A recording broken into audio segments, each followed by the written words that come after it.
ఇవాళ ఆంధ్రప్రదేశ్లో hot topic అయిన విషయం ఏంటంటే వల్లభనేనికి వంశీకి బెయిల్ ఇచ్చిన కోర్టు అండి. అయితే ఏంటో విచిత్రంగా బెయిల్ ఇచ్చినా కూడా జైలే అంటున్నారు. దాని ఇప్పుడు పూర్తి విషయాలు మనం మాట్లాడుకుందాం. వైసీపీకి సంబంధించినటువంటి బూతుల నేత గన్నవరం మాజీ ఎమ్మెల్యే, ఒకప్పుడు చంద్రబాబు నాయుడు శిష్యుడు, ఇప్పుడు జగన్మోహన్ రెడ్డికి ప్రీతిపాత్రుడు వల్లభనేని వంశీ అనే పశువుకి కోర్టులు అయితే బెయిల్ ఇచ్చాయి. సహజంగా ఎవరైనా బెయిల్ వస్తే రిలీజ్ కావాలి కదా, మరి ఎందుకో ఈ యొక్క ఇంపార్టెంట్ విషయాన్ని అయితే వీడియోల్లో విపరీతంగా చెప్తున్నారు. మనం ఆ విపరీతం ఏదో ఇప్పుడు మనం తెలుసుకుందాం. బయటికి రావడం అయితే సాధ్యం కావడం లేదట వంశీకి. ఒక్క కేసులో మాత్రమే బెయిల్ వచ్చిందట. లిస్ట్ ఆఫ్ కేసులు ఉన్నాయంట వంశీకి. అన్ని కేసుల్లో బెయిల్ వస్తే గానీ అయ్యవారు బయటకు వచ్చేదానికి లేదంట. సహజమే కదా, అన్ని కేసుల్లో బెయిల్ వస్తేనే ఏ నిందితుడైనా బయటకు వచ్చేది. మన వల్లభనేని వంశీకి ప్రత్యేకమేం లేదుగా. ప్రత్యేకమే, వైసీపీ పార్టీ అధికారంలో ఉంటే అతనికి మించిన ప్రత్యేకత ఇంకెవరికి లేదు. కానీ ప్రస్తుతం అయితే ప్రత్యేకం కాదు. అయితే ఇప్పుడు మనం చెప్పుకోవాల్సింది ఏంటంటే, తెలుగుదేశం పార్టీ కార్యాలయం మీద దాడి చేసిన కేసులో సత్యవర్ధన్ అనే ఒక ఉద్యోగి, ఆ కార్యాలయంలో పనిచేసే వ్యక్తి, ఆయన దళితుడు, ఆయన్ని కిడ్నాప్ చేసేసి బెదిరించి మభ్యపెట్టి నీకు డబ్బు ఇస్తామని మభ్యపెట్టి ఆ కేసుని మాఫీ చేసే విధంగా అటువంటి ప్రయత్నాల్లో అడ్డంగా ఇరకపోయాడు మన వల్లభనేని వంశీ గారు. నోరు మూసుకొని మర్యాదగా ఉన్నా కూడా పెద్దగా పట్టించుకునే వాళ్ళు కాదు వంశీని. ఇలాంటి కూటమి ప్రభుత్వం వచ్చినా కూడా ఇలాంటి ఇడ్డూరమైన చేష్టలు చేయడం వల్ల ప్రత్యేకించి పోలీసులు కంట్లో పడ్డాడు. అసలు కూటమి ప్రభుత్వం అధికారంలో ఉందని తెలిసి కూడా సత్యవర్ధన్ అనే వ్యక్తిని నేరుగా జడ్జి గారి దగ్గరికి, కిడ్నాపింగ్ లోనే నేరుగా జడ్జి గారి దగ్గరికి లాక్కెళ్ళి అతని దగ్గర అబద్ధాలు చెప్పించారు. నేను ఆ రోజు ఆఫీసులోనే లేను, నా మీద కావాలని నా పేరు వాడారు కేసుకని చెప్పించారు.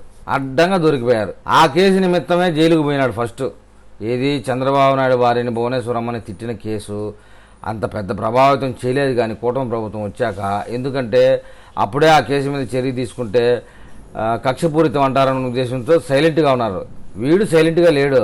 అరే మీరు నా విషయంలో సైలెంట్గా ఉంటారని నేను ఉండనని చెప్పేసి ఈ వ్యవహారం అంతా నడిపాడు. సరే, దాన్ని పక్కన పెడితే గతంలో కూడా ఈ మహానుభావుడికి చాలా కేసులు ఉన్నాయి. అవన్నీ ఇప్పుడు నెత్తిన పడ్డాయి. ఇప్పుడు వాటన్నింటినీ ఖచ్చితంగా ఎదుర్కోవాల్సి వస్తుంది. సత్యవర్ధన్ కేసుని బాగా గెలుక్కుని సంఘటన చేసి కిడ్నాప్ చేసి కూటమి ప్రభుత్వం అధికారంలో ఉంది, నాకు ఇబ్బంది అవుతుంది అని తెలివితేటలు లేకుండా కేసునే మూసేయాలన్న ధైర్యం. అయితే ఇక ఈ కేసులో అయితే ఎస్టీ/ఎస్సీ కేసుకు సంబంధించింది కాబట్టి విజయవాడ కోర్టు జడ్జి గారు ఆయన నిబంధనల ప్రకారం బెయిల్ ఇవ్వడం జరిగింది. ఇవన్నీ పెట్టుకున్నాడు పిటిషన్లో. నాకు అనారోగ్యంగా ఉంది, నేను సడన్గా ముసలివాడిని అయిపోయాను, చూడండి ఫోటోల్లో, గతంలో అరెస్ట్ కాకముందు ఎలా ఉండేవాడిని, ఇప్పుడు చూడండి చంద్రబాబు నాయుడు కంటే నేనే ముసలివాడిని అని చెప్పుకుంటూ జడ్జికి భంగపడితే జడ్జి గారు సానుభూతితో బెయిల్ ఇచ్చినట్టుగా సమాచారం. డాక్టర్ దగ్గర టెస్టులన్నీ చేస్తే వాడుకున్న రోగాలన్నీ బయటపడినాయి. అవన్నీ కూడా ఇంకా జడ్జి గారు చూస్తారు కదా, అవన్నీ పరిగణలోకి తీసుకుంటారు. పరిస్థితి అయితే చాలా తీవ్రతగా ఉంది, నాకైతే జరిగే అవకాశాలు ఉన్నాయని చెప్పేసి ముత్తుకోవడం వల్ల జడ్జి గారు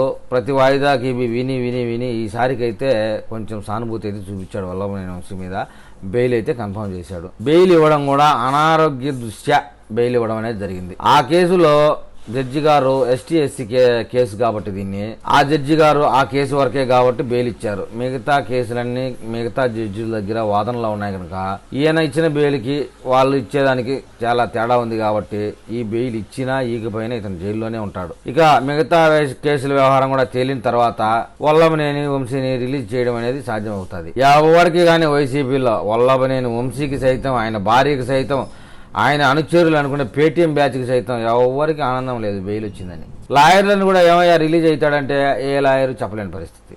ఎట్టా రిలీజ్ అవుతాడయ్యా, ఒక కేసులో బెయిల్ వస్తే మిగతా కేసులు ఏమి న్యాయస్థానాలు ఏమన్నా కళ్ళు మూసుకొని ఉన్నాయని చెప్పే పరిస్థితి.